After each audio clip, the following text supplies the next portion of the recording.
Bonjour fidèles téléspectateurs, bonjour chers internautes. Vous nous suivez sur YouTube, vous nous TV et vous allez aussi vous abonner comme il faut pour avoir les infos. Nous remercions très sincèrement, nous vous saluons fidèles téléspectateurs des canaux Congo Télévision. Bienvenue et surtout merci pour votre fidélité sur ce programme. Doudou Montiri est au micro qui vous retrouve. Merci à Moron Djambé, réalisation de cette émission. Merci aussi à Alain Kabungu qui est à la coordination et je n'oublierai pas Bruno Ndinga Christian Banjolo à l'exploitation.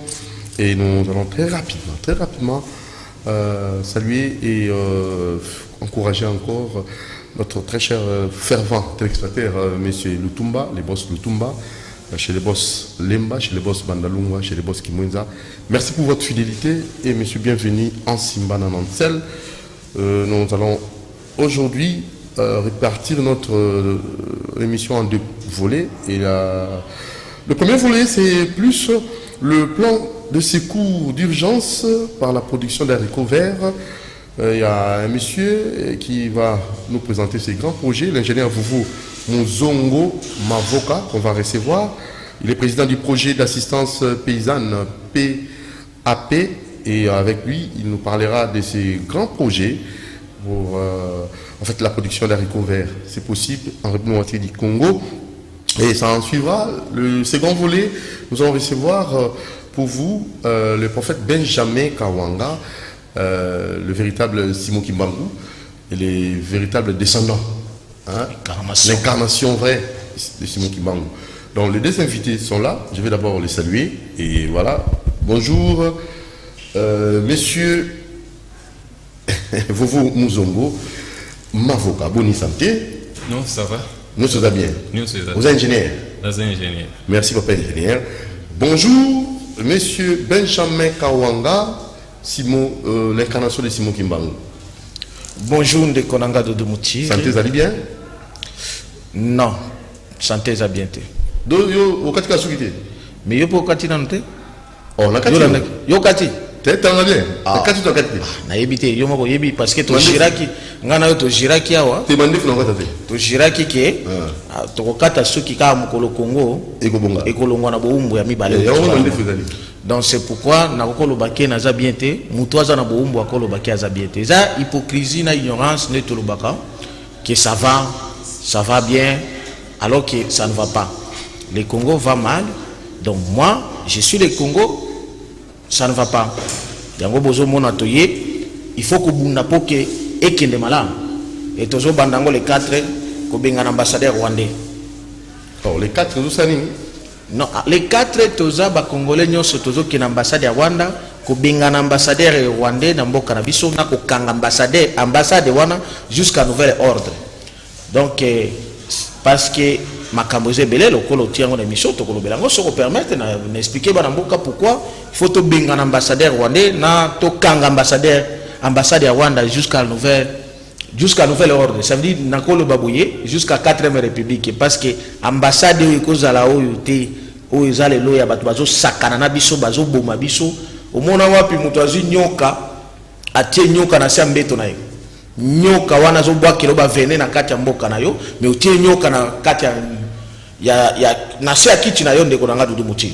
Donc so otie nyoka wana ba vene nyonso zo bwaka ezo suwa yo. C'est ce qui fait que ozomona lelo partout na est bazo bomaka bana na classe bazo salaka massacre na kasika bazo salaka ba massacre gauche droite parce que nyoka wana za na kati na biso ezali ba Rwandais bazo na kati na biso. To ba Rwandais wana nde photo bengana bango ndenge to bengana ba mindele événement bandaka na 1959 si tous les 4 et biso pe les 4 oyo moya kobota ma Kimbangu ba congolais nyonso na ambassade ya Rwanda et sous la direction du mouvement citoyen Nyos Otosangani parce que trop c'est trop, il faut aussi que la libération est comme effective dans Mboka Nabiso.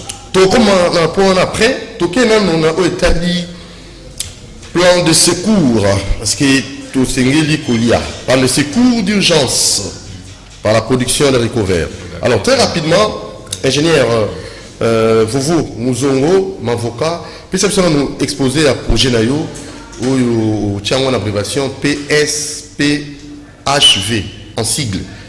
lobi na biso na projet yango très rapidement pour to kosala yango lobi na province ya Kwilu na province na territoire ya Bulungu nde tokoki kolona ba haricot vert maloba mboka yo Eugène to lobela mama oli comment la politique après on dit qu'on a déjà la mécanique pour battre balia haricot vert eza malamu na Kwilu kuna maman Til Martine alia haricot vert na Bulungu voilà.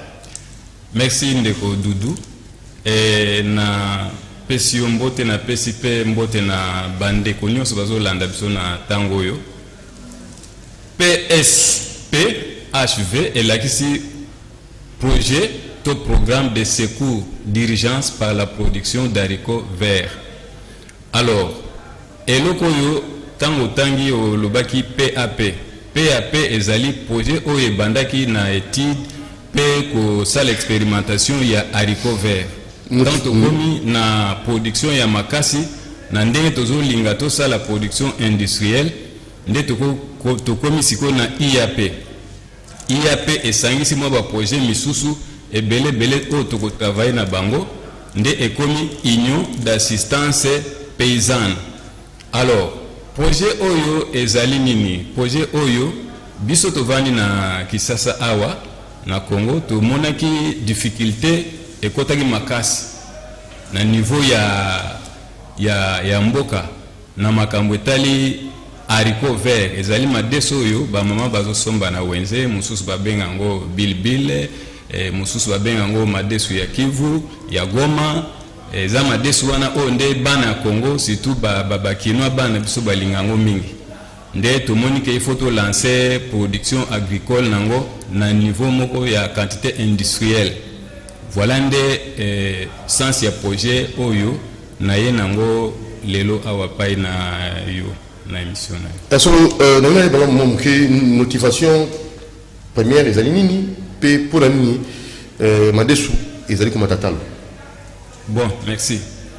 Motivation ya liboso ezalaki na année passée na 2019 tomonaki à partir ya mois de juillet que madesu elongwaki na prix nango initial bazalaki koteka na eloko babengaka gobele tompe ebundeli elongwaki na 1200 francs et mati spectaculairement tina 3000 francs.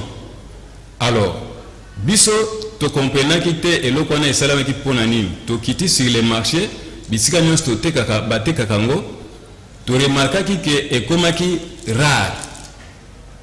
rare madesu ezomona na te oyo ndango ezalaki emataki talo yango tomonaki no lokola madesu ezali produit moko agricole emati talo eloko nini tokosala photo étudier ndenge nini tokoki kolona madesu awa pai na biso na Kwilu. Ah, ça c'est bien.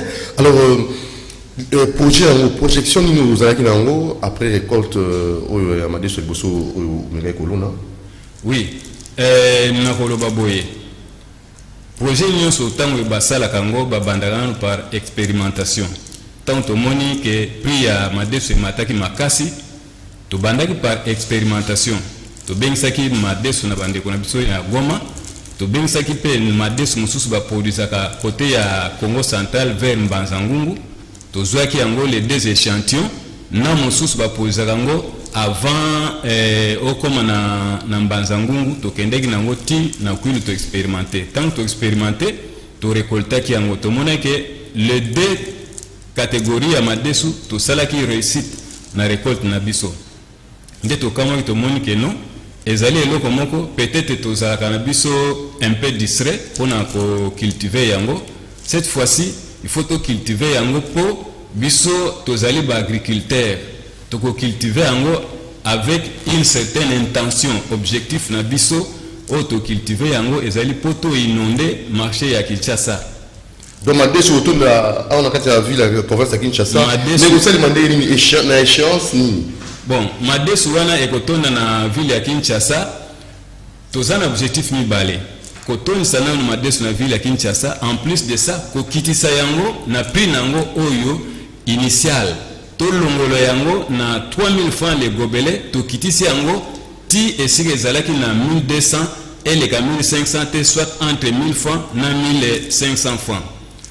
Alors, initiative, to stratégie biso tozui ezali à deux volets. Stratégie à liboso to kozwa culture oyo ezali géré par les projets. Projet na ba différents chantiers to kozana na babilanga na biso oyo biso to kosala. Échéance ezali boye. Première échéance to kobandana nous par 100 hectares. Deuxième échéance to koleka na 1000 hectares. Troisième échéance to kokoma na 10 000 hectares. En plus de ça, tant tozo augmenter production na biso, tozo libéraliser pe marché wana. Tozo initier ba villageois to ba ndeko ba paysan ba approprier culture wana tozo initier ba mutala basala ka boye bokolo na boye to kosala boye basala pe récolte na ndenge na bango. Tango ko sangana oya biso na oya bango, je pense que biso nyonso toyebi ke offre soki comme ebele demande et comme à saturer prix ekitaka. Mais comme ya biso ndenge tozo luka to salela yango to kozala obligé tango gozo comme na marché et kozala déjà na prix moko préétabli pour na kosala sa population. Est-ce que vous connaissez bien votre ça tango yo pesima kanisi wana est-ce que d'abord on a pris pour éviter ça la penasse prix au na marché ko kitaka té libela yo faut ça nini pour faire ça pendant longtemps. Bon, wana ezali to bengango stratégie du marché. Na stratégie du marché biso to salaka boye. Bon, ezana ngo secrété mais na kolobango. Ce qui par exemple biso tozo produire madeso kuna sur pied tozo ko livrer ango par exemple na 1200 francs. Les mêmes madeso biso tozo zwango tozo ko teka ngo pe awa na bande ko biso na kisasa na 1200 francs. Omoni ke moyen moto soma madeso kuna asala ba pete ba transport et kozalate. Donc nous allons transporter ba produit na biso à 0 francs. Kaka prix yango ezo bimela kuna nde prix e koteke na Kinshasa. Transport e ko intervenir te. To yebi biso moko politique ni to kosala po eloko wana ya transport existé te. La solo ndeko na télévision to ko fondera raté tongo pourquoi to ko le be politique mais to yebi la posa ya bato ba kozana makanisi malamo pona ko lakisa na ba kambie ya mboka so ba yebite bazo maele wana basalela pona mboka na biso. To yambi awa ndeko na biso azali na plan de secours d'urgence par la production d'haricots verts. Donc oya président ngo PSPHV na province ya Kwilu na territoire Bulungu. Ingénieur Vovo Muzongo Mavoka, président du projet d'assistance paysanne PAP en sigle. Nere ba moke de kona biso. Projet ezali kitoko mingi. Mais makambo etalima desu. Innovation ni nokuki kozala nango pona o etali madesu to mayele o etali mayela madesu obi ke maman non beaucoup sur la madesu. En fait nous avons tellement de richesses de madesu to otala après mais to otala madesu non tout ko ba pour moni na ko esprit politicien donc acteur politique et on ça suma kam to regarde madesu pardon. Alors innovation o na oui ce matin ça c'est nouveau comme ça c'est ça parle encore de madesu. Ah non, et c'est très capital. Oui, l'agriculture est importante, élevage, tout ça, mais moi je suis côté parce que là, c'est pas normal. Hein? Bon, et par rapport au téléphone, pour passer à la parce que dépend de la monde entier presque. Na boy na changer na sujet en haut parce que c'est révoltant par moment. On est où là? Koba. Alors, na koloba boy pour na innovation na culture ya madeso innovation ezali boye to monaka biso ba produit na biso to négligeaka yango soki par exemple ozu bat bazo ko produire masango tonguba ezala kaka vulgaire soit en vrac ezala na eloko moko ya spécialité oyo kozala bien présenté na niveau ya haricot vert oyo to kosala innovation moko na ndenge nini tozali déjà ko projeter ko tia sur les marchés haricots ou ezali prêt à cuisiner, soit ezali prêt à la cuisson. Boyebi ke madeso eza produit moko soki obandi ko toksango et ko zoyo soit 45 minutes, 1 heure du temps aux autres toxango kaka. Mais bande qu'on a biso, par exemple les étudiants, biso to leki kuna. Un étudiant où il y a un problème, faut attendre, faut à préparer session na faut à salaboy. Azana posa kolia madeso mais azana difficulté ya kotokisa yango tango ebele soit akoko sala tiki na resho bongo tango kozonga boy komona etumbi matela na ye ezikisi biloko mosusu soit courant kei à l'été. Alors toko tia sur les marchés haricots ezali déjà bouilli, bien emballé, conservé et kokota na nani na alimentation na circuit ya alimentation ya conservation ya vivre frais. Parce que biso moko en tant qu'initiateur ya projet tozali déjà bien calé na côté wana soit montage ya conservation ma camionso. Très bien. Tozali limité en agriculture tokoko loba que nous sommes des agro-industriels. Biso moko toko monter biloko na biso oyo. Mais et si bayamba dans le ministère de l'agriculture? Non, le ministère de l'agriculture toluka qui est titi bambula boni oluki ministère de l'agriculture bambula boni. Bon. Projet, s'il vous plaît, là sur la projet, posez pas ça. Plan de secours d'urgence par la production d'haricots verts. Tatoyo, vovo muzongo mavoka. Tatoyo a sali projet qui top. Pour aller sabiso madesu. Na kati mboko yo. Tatoyo a budgétisé projet na yé.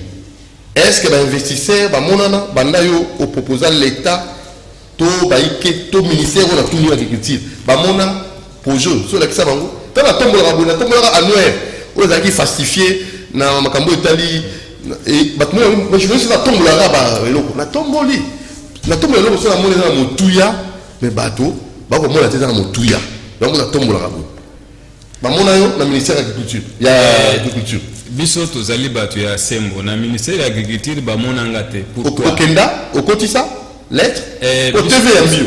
Oui. Biso tozali organisé. OK. Ezali te ke makamyo songa fona salango. Ezali na ba délégué na biso o bakenda kuna na ministère de l'agriculture po ba mema projet oyo. Démarche na bango ya butisa te. Mena ko bakisa boye. Soki otali tant to lancer projet oyo ezali na mois ya février ya année oyo. Lokola to remarka ki carence wana ndeto ko lancer on mois de février mbala moko tokoti coronavirus. OK. Gombe ezalaki en quarantaine moyen ya ko voilà que le ministère de l'agriculture ministre fano kimia pona na yeti covid et ça là il a comme na oti mais sikoyo to ba no décompter ndenge na télévision na ndenge mutoti ndaka azo kende to ya marayo susu soki bango ba mona ngo utile toté alors budgétiser ngo ndenge nini projet le point madesu bato ya madesu na prix ya bien na prix ya ya sepenza ya ngalo na ngo partout to budgétiser ngo par expérience ce qui n'a démontré par exemple agriculture basala ngo ezana beta okokutana par exemple na zamba oyo okobanda na déboisement au sali défrichage au sali labour oyo sala semi après semi wana ça dépend ya espèce yo zo sala et ko senga sarclage premier sarclage deuxième sarclage lokola yé asenga deux sarclage troisième sarclage et ça déjà période ya récolte donc ba période wana nyonso ba chantier nyonso ezala bien cadré na ba piqué o ezali ke moto soka sali tâche na ye journalier ezali le autant tozo pesa misala na ba paysan ce qui a silisi comptable azalaka zumbongo na ye apesiye. Donc vous avez la possibilité ya koyeba ke no déboisement tel étendue ça vous coûte autant et to sala ngo mingi par hectare par expérience to sala ngo par hectare déboisement hectare to yebi yango labour et défrichage hectare to yebi yango labour par hectare to yebi yango sarclage par hectare to yebi yango. Alors nde yango e permetaka biso to sala budgétisation pe na budgétisation wana ezali de côté wana o ezali ke encadrement agricole ya bato nyonso bazo sala misala na ba membre na biso oyo mususu ba superviseur. Deuxième volet ezali ba biloko mususu tokoza nango kosa lokola quelques engins ya transport pour évacuer produits, quelques engins pour aimer ma bato na ba chantier. Un chantier de 10 000 hectares,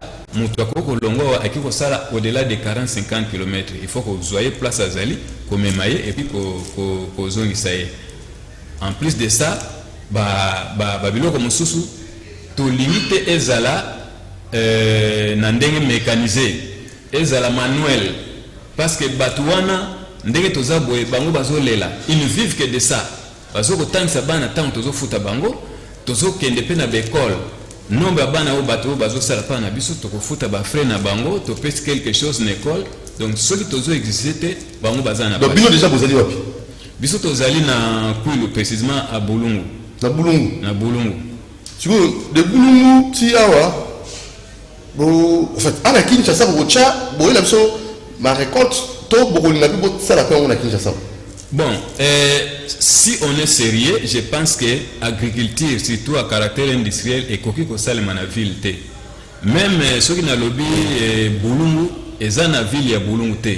C'est dans la brousse. Ndé agriculture et ça le manaville. Bon, ça le demande vous allez quoi? Oh, to salaki, to récolta qui parce que yango ezalaka soki période wana ya récolte bosali. Et là, mususu utikala te, nyonso mususu ekauki bozozela susu période mususu oyo bo kolona lisusu. Ezalaka soki bo forcer boko sala 3 saisons. Mais biso tozo kota na niveau ya ko sala ngo avec des serres sans saison. Bolongoli boloni. Et ça pratique moko mingi za na niveau ya Occident basala ngo biso tozana un peu en retard, mais nous allons adapter ça pour tout ça là sans saison. Est-ce que c'est pas Baliaka, la saison les gens mangent tous les jours. Mais est-ce que vous avez financé?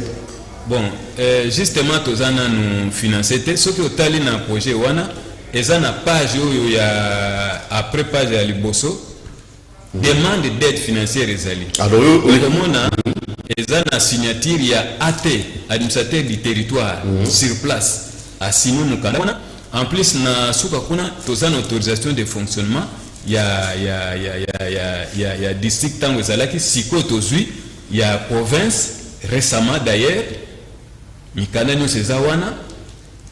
Continue Mikana nyo sezawana, c'est comme ça que tozo luka financement pour to réaliser eloko wana.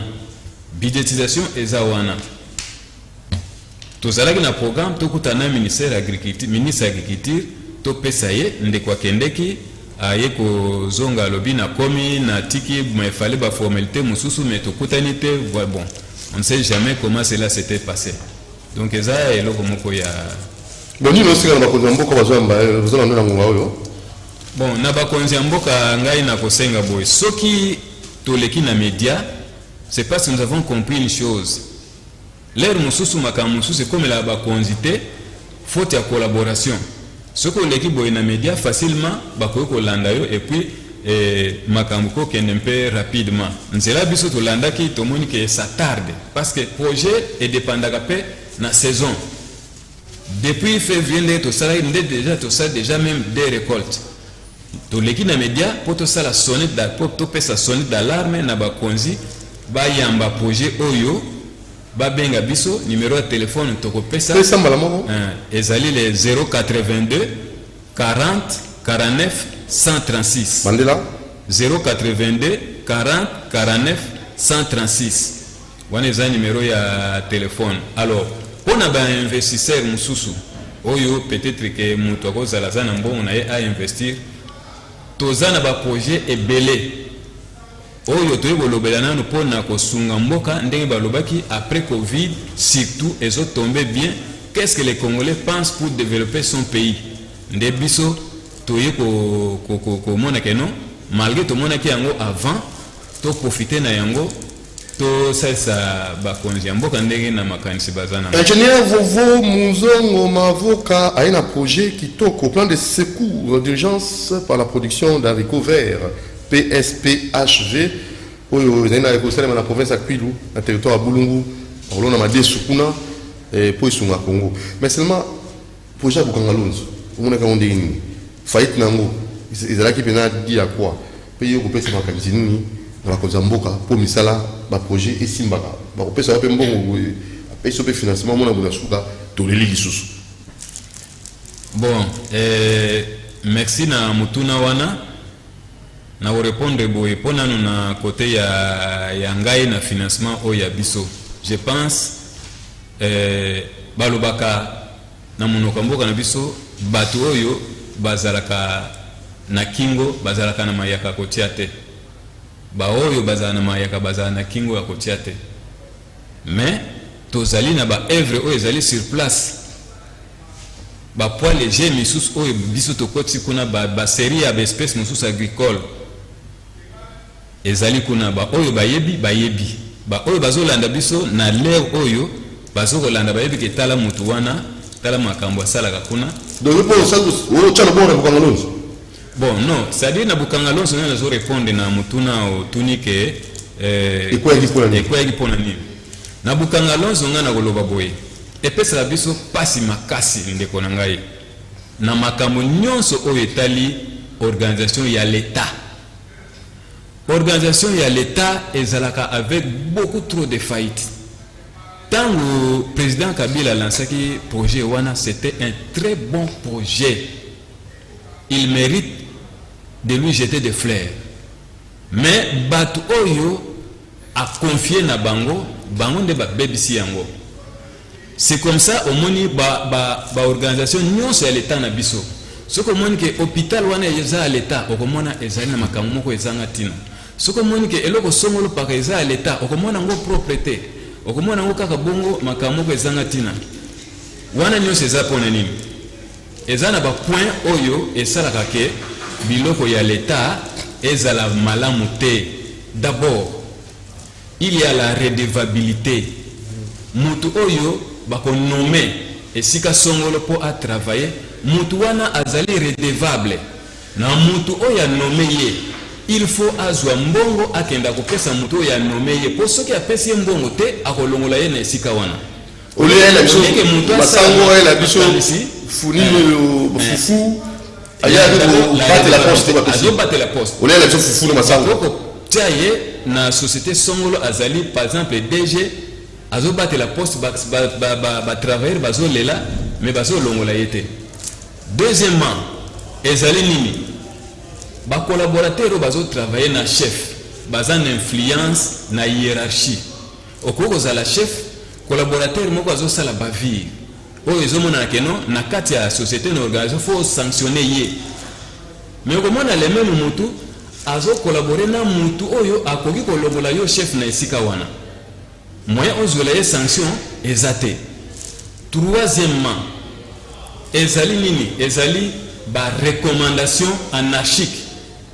Omoni l'état azalaka na eloko moko okozala lelo yo tozo expérience ozana hôpital na yo songolo lobi e hôpital na moni immeuble na nga eza malamu na lingi ekoma ya l'état ba pesa nga ba numéro matricule okomona le lendemain bako bombarder autant mususu 100 médecins olali ba pesa société o gérer otali société oyo eza na makambo boye fufuna raisonner bato yo bazoko sala bazana salaire malonga te na bongisa yango. Le soir, batindolo liste, il y a 300 personnes faut engager dans la société. Recommandation. Est-ce que ma candidature est que le en tant que DG au kosala malamu te? Ce que l'on les sous wana, loi sur l'investissement est athée. Wana ezali musala ya parlement. Parlement il faut à créer loi sur l'investissement au Congo et puis à l'ongwe à celle sous loi sur la gestion des affaires publiques. Par exemple, Parlement a cru que le baboui.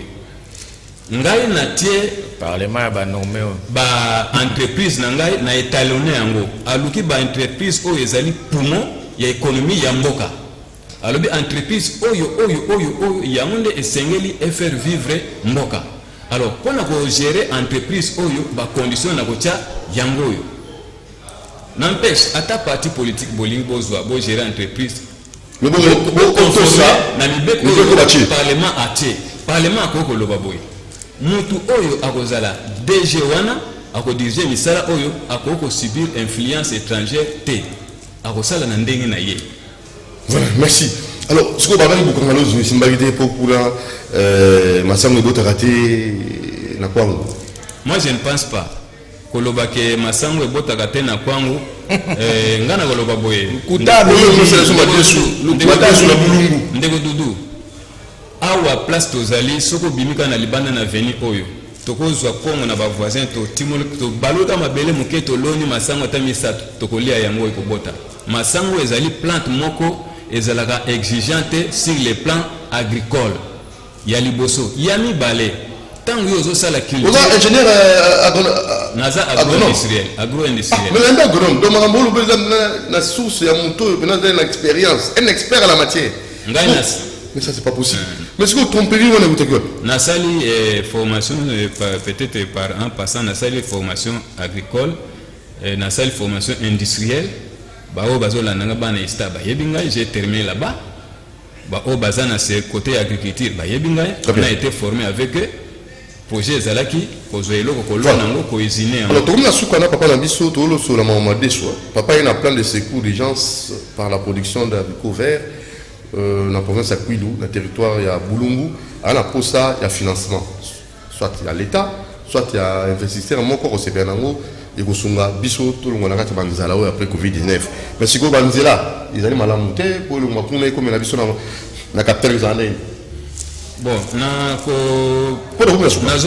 nazo limisa moke po naza na eloko moko ya motuya nilingi napesa na bandeko ya parlement ezali boye baepingle baentreprise wana ya l'état soki baepingle yango batie par exemple mobeko yo lingozwa ogere entreprise otia DG okosala boye basalaire ya bato eza boye bayokani soki na niveau ya biso awa moto aza te bakoluka firme étrangère a gérer yango po mboka ekende liboso alors on a des baza ba nommer mutuna otuninga ya suka oyo mutuna otuninga concernant banzela Bulungu banzela ezali projet ya malamu mais ngana koloba boye tango yo zosala banzela po évacuer produit agricole mais yo sali bilanga kuna te produit agricole yo ko évacuer ya nani soko te na mboka olobi na yo ko uzaba produit agricole tata moko azana mwana na poto atinda ka yembongo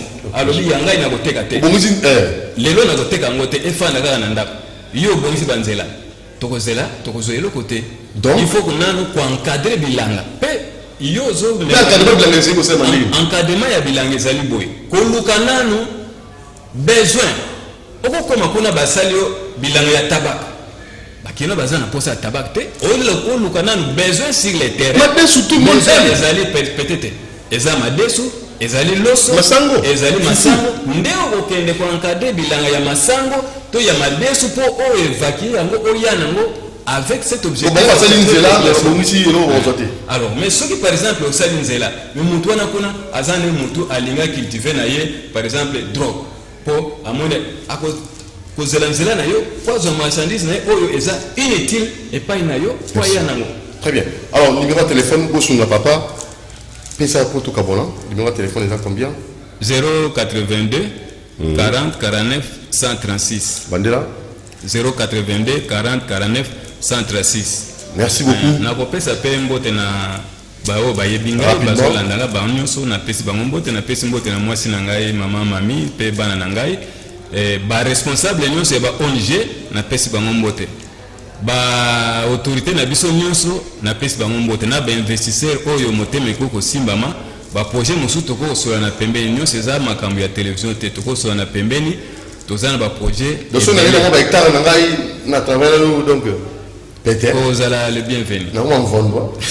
Donc en 2021 on a sous candidature nationale pour la moyenne aux sous. Donc tout ça l'intention commerciale tout ça l'intention il y a ko sunga peuple. Quel peuple? On doit sera peuple mais peuple n'est pas peuple solo. Pas que ma deux sous peuple on a allié. Alors deuxième volet politique. Ça c'est très bien. Politique avec notre cher Benjamin Karwanga, la politicien qui a idée de quoi il y a un projet di concret hein sur le PC mbongo mbongo madesu il y a bien un politicien qui a maloba yoka yesko ngondo loba vous êtes c'est comme ça tout cas makambo il y a Théodore Ngoyi tout cas makambo il y a Martin Fayulu oyo ngi kufuna moko mboka pour haute trahison non respect à la constitution la nomination il y a ba juge rapidement tu vas na wana pour tout côté na Mbale. Oui, ndeko nanga dudu Montiri. Non ça va pas voter ngati. Oba Monturi. La photo ba Monturi ngati. Non. Ba voter mais ba proclamer nde yote. Ko ba solo ba émission au débat. Mais ne makamba Congo. Na ngi ba sala assemblée pour na sala émission bien. Ba to ba voter bango ba sala kuna te ba nommer nde ba bango. Omoni ndeko auti ko lobelo ko moko awa.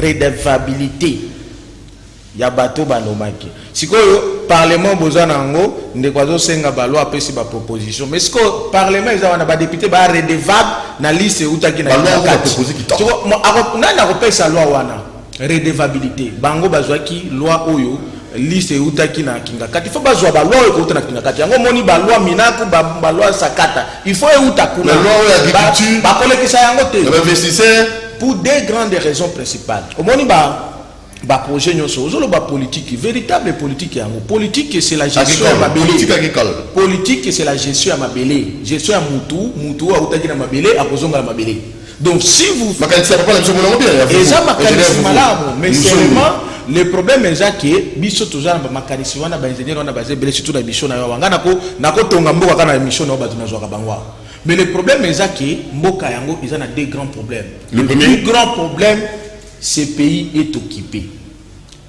et mboka eza occupé na ba Rwandais na tous te nakolakisa yo ndeko auti ko révéler loko moko redevabilité bino bato bazo diriger bino bazo la diriger sous l'ordre ya Rwanda likisi kingakati lumimba.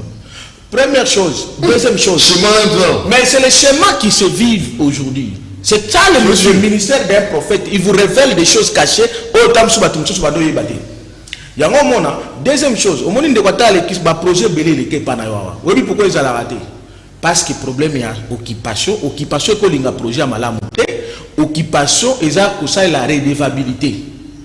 Deuxième chose, sur le plan prophétique, ou bien troisième chose, sur le plan spirituel, mboka oyo batu bakufaka chaque jour, makila ezo tanga, makila wana e salaka e salir mboka. C'est-à-dire atabo loni madesu, moyen ekola bien na mboka wana ezate.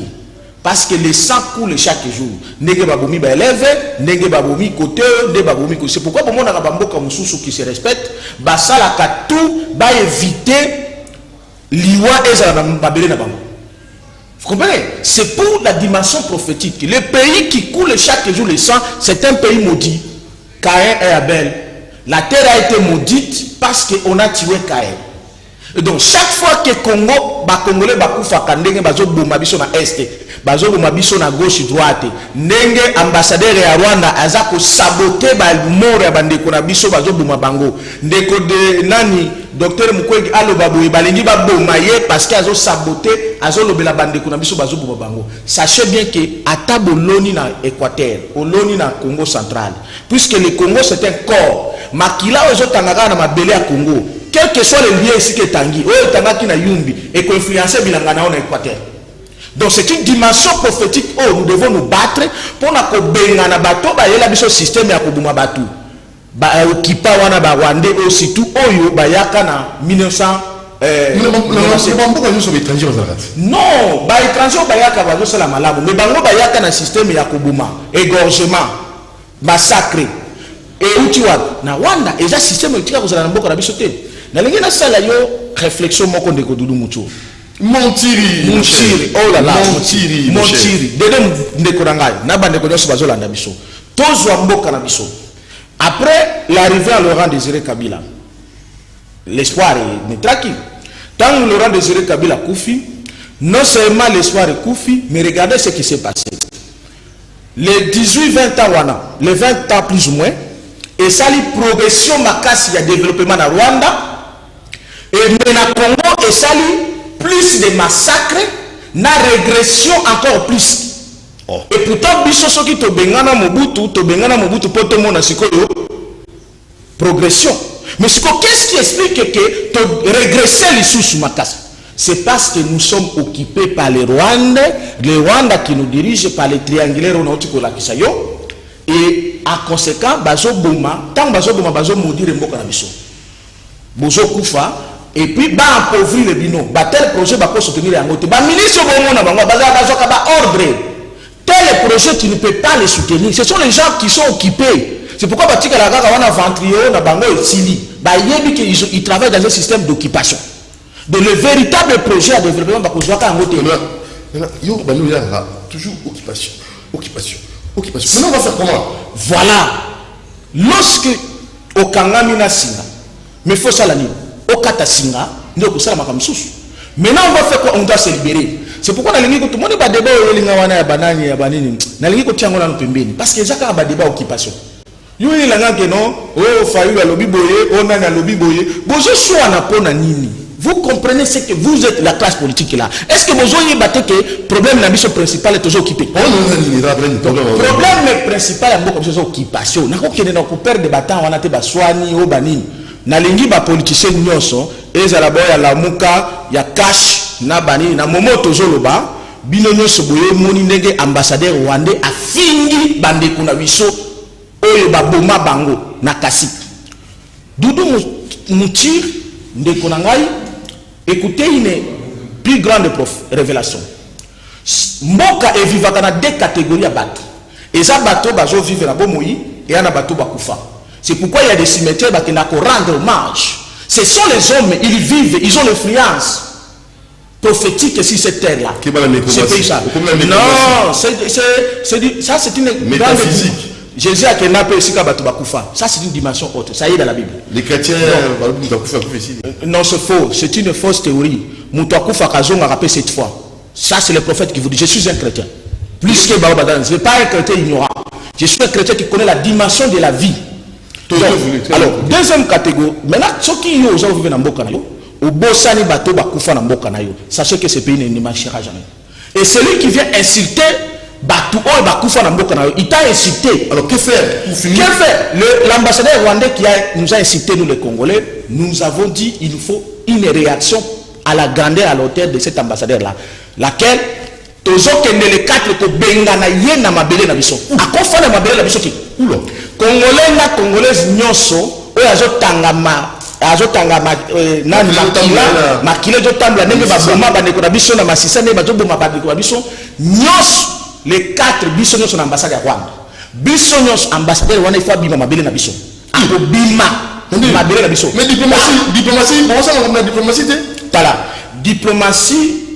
Et ça, ma rapport pour un peuple, non? La souveraineté appartient au peuple. On nous a insultés, nous le peuple. Il est vrai, on a constaté qu'il n'y a pas l'autorité. Parce que ceux qui gouvernent, qui gouvernent les décisions, il n'y a pas une décision de gouvernement. Mais nous, le peuple, nous devons nous prendre en charge. Question est d'aller que fingi peuple normal, un peuple.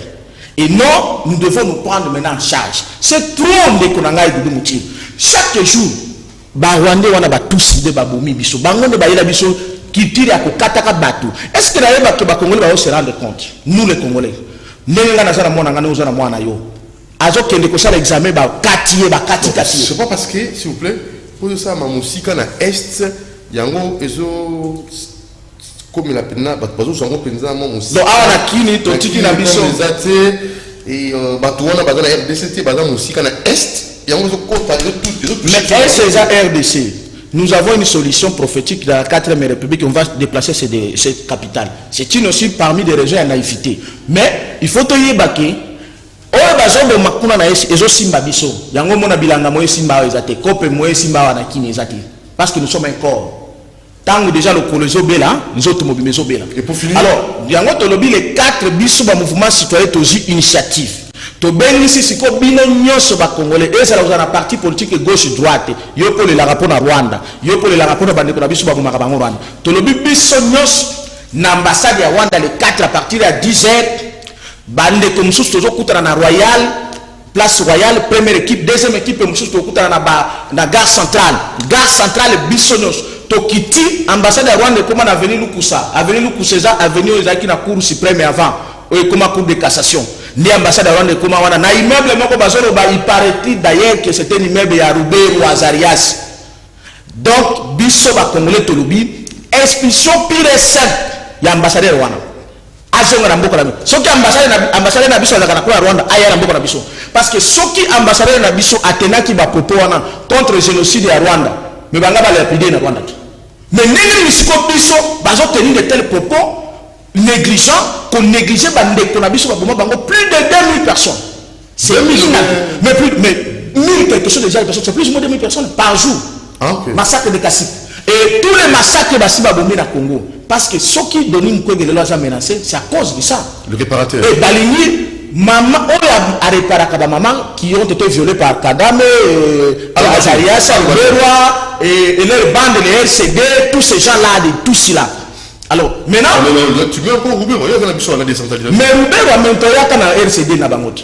Bazape na ba rebelle musu ba Basangana déjà. Mais basangana na na ba milice na ye na est. Et donc le problème est qu'un peuple doit se prendre en charge. Nous devons aller tous ensemble unis na ambassade ya Rwanda. Ba fanda ka jamais na ndokité. Boko fanda jamais na nyoka otiena na kiti na yo. Nengo za wana. Soka na teka nyoka na kiti na dudu mutiro ko pakata manga na tiki micro. Alors que le micro makasi. Ou alors il faut qu'on y attaque. Si tu as une attaque, voilà. Parce que ça, mais le l'ambassade de Rwanda. Ah, voilà. Voilà, nous vous remercions. Merci na papa Nabiso Benjamin. Merci na ingénieur Vouvou. Mouzongo Mavoka. Yo yepo na madesu. Balo na madesu na Bulungu. Tolia madesu qui tatalo. Pour soutenir le projet au Boningambo solo. Merci à l'équipe technique, à Benjamin, au Sengi, les 4 les mois de naissance à Simon Fimba. Diplomatie, na baso baboma kabiso. Après bango tokokende kokanga pe Congo Airways, Rwanda Airways. Parce ça n'a jamais na relation na ba Rwanda te baso baboma des relations diplomatiques. Pas na Rwanda. Baboma kabiso chaque jour. Merci à Moron Djambé, merci à Alain Kabongo, merci à Navino Ciao. Demain à 10h30, abonnez-vous massivement sur Doudou Montiri TV pour la suite à l'info. Et